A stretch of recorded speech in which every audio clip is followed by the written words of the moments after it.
Hello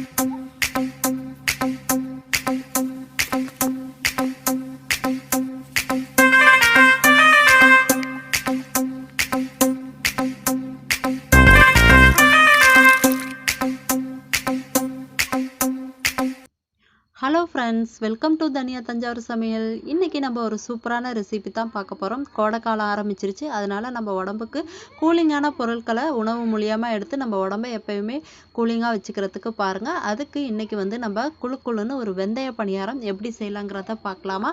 வெந்தய பணியாரம் ரொம்பவே டேஸ்ட்டாகவும் ரொம்பவும் பஞ்சு போலவும் வந்துருந்துச்சு. அது செய்கிறதுக்கு தேவையான பொருள் என்னங்கிறத வாங்க பார்க்கலாம். 200 கிராம் பச்சரிசி எடுத்துக்கிறேன். இது நான் 5 பேருக்கு அளவுகள் சொல்கிறேன். நீங்கள் அதிகமாக எடுக்கணும்னா இதை அப்படியே டபுளாக எடுத்துக்கோங்க, அளவு கரெக்டாக இருக்கும். 200 கிராம் பச்சரிசிக்கு ஒரு 6 டேபிள் ஸ்பூன் வெள்ளை உளுந்து சேர்த்துக்கிறேன்.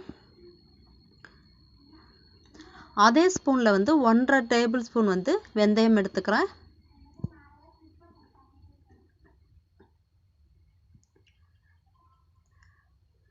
இரநூறு கிராம் பச்சரிசி, 6 டேபிள் ஸ்பூன் உளுந்து, 1.5 டேபிள் ஸ்பூன் வெந்தயம். இதுதான் அளவு.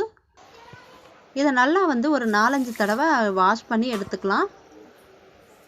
கழுவி வச்சிருக்கிற அரிசியில் தேவையான அளவு தண்ணி ஊற்றி ஒரு 4 மணி நேரம் அப்படியே ஊற விட்டுருங்க.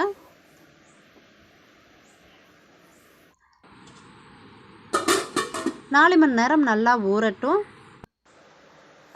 4 மணி நேரத்துக்கு அப்புறம் அரிசி நல்லா ஊறிடுச்சு. அதுக்கு முன்னாடி நம்ம வெல்லத்தை பாகு எடுத்துக்கலாம். 200 கிராம் அரிசிக்கு 200 கிராம் வெல்லம் கரெக்டாக இருக்கும். அதில் ஒரு 1/2 கிளாஸ் தண்ணி சேர்த்துட்டு நல்லா வெல்லம் கரைஞ்சதுக்கப்புறம் நம்ம தூசி இல்லாமல் வடித்து எடுத்துக்கோங்க. ஊறின அரிசியை நான் கிரைண்டரில் சேர்த்துக்கிறேன். கொஞ்சம் கொஞ்சமாக அரிசியை சேர்த்துட்டு நம்ம இப்போ நம்ம தண்ணி ஊற்றி அரைக்க போகிறதில்ல. நம்ம வடிகட்டி வச்சுருக்கிற அந்த வெள்ளை தண்ணியை தான் நம்ம ஊற்றி அரைக்கணும். வெல்லம் தண்ணியை கொஞ்சம் கொஞ்சமாக ஊற்றி மாவை அரைச்சிக்கலாம். வெல்லம் பாகு காய்ச்சக்கூடாது, கரைஞ்சா போதும். கரைஞ்சி அதோட தூசிகளை வடிகட்டிட்டு நான் வெள்ளை தண்ணியை நல்லா ஆற வச்சிடணும். சூடோட பயன்படுத்தாதீங்க. வெல்லம் தண்ணி நல்லா ஆறுனதுக்கப்புறம் நம்ம அரிசியில் சேர்த்து அரைக்கணும். நல்லா இந்த மாதிரி நல்லா மைய அரைச்சிக்கோங்க.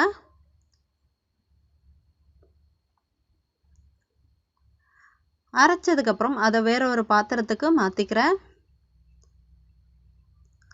அவ்வளோதான். அப்படியே ஒரு 8 மணி நேரம் மாவு நல்லா ஊறட்டும்.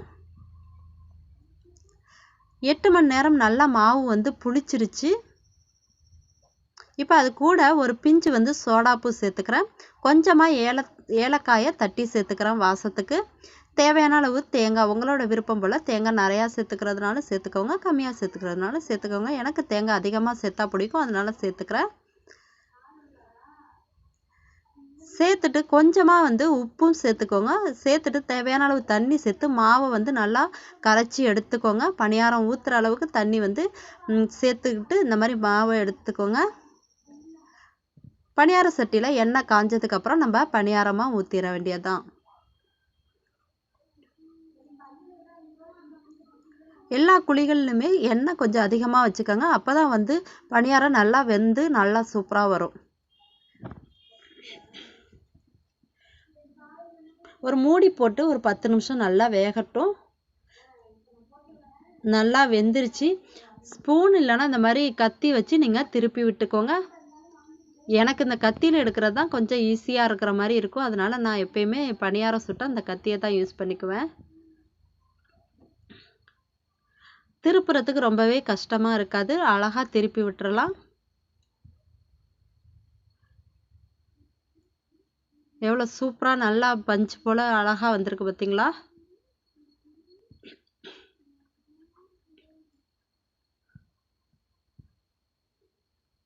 அவ்வளோதான், நமக்கு சூப்பரான குண்டு குண்டு குழிப்பணியாரம் ரெடி ஆயிருச்சு.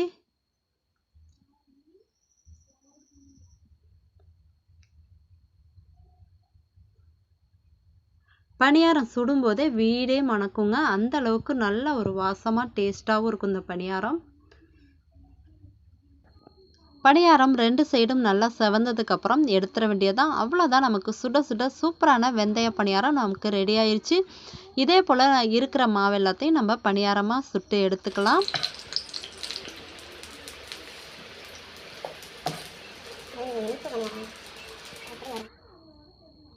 அவ்வளோதான். இந்த ரெசிபியை நீங்கள் உங்கள் வீட்டில் ட்ரை பண்ணி பாருங்கள். ட்ரை பண்ணி பார்த்துட்டு எப்படி வந்துச்சுங்கிறத நமக்கு கமெண்ட் பண்ண மறந்துடாதீங்க. இப்போ தான் நம்ம சேனலை நீங்கள் புதுசாக பார்க்குறீங்கன்னா இந்த வீடியோவை லைக் பண்ணுங்கள். சேனலை சப்ஸ்கிரைப் பண்ண மறக்காதீங்க. பக்கத்தில் இருக்கிற பெல் பட்டனையும் கிளிக் பண்ணிக்கோங்க.